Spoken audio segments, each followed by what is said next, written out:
మన ఇండియాకి ఏ కంట్రీ ప్రాబ్లంలో ఉన్నా కూడా హెల్ప్ చేసే గుణం ఎక్కువ ఉంటుంది.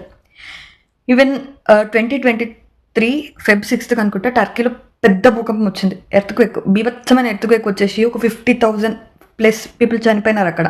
ఆ టైంలో మన ఇండియా ఆపరేషన్ దోస్త్ అనే పేరుతోటి అక్కడ వాళ్ళకి మెడిసిన్స్ పరంగా కానీ, ఫుడ్ పరంగా, బెడ్షీట్స్ ఇంకా చాలా రకాలుగా వాళ్ళకి హెల్ప్ చేసినారు.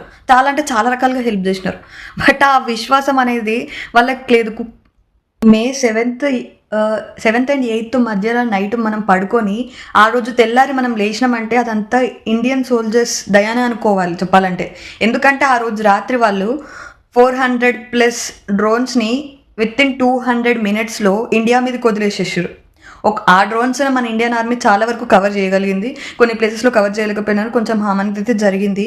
బట్ అది కనుక కవర్ చేయకపోతే ఎంత లాస్ జరిగేది. ఆ రోజు వాళ్ళు ఏదో టర్కీ వాళ్ళు ప్రాబ్లంలో ఉన్నప్పుడు మన వాళ్ళు అంతా హెల్ప్ చేస్తే రిటర్న్లో వాళ్ళు మనకి ఇచ్చిన గిఫ్ట్ ఇది.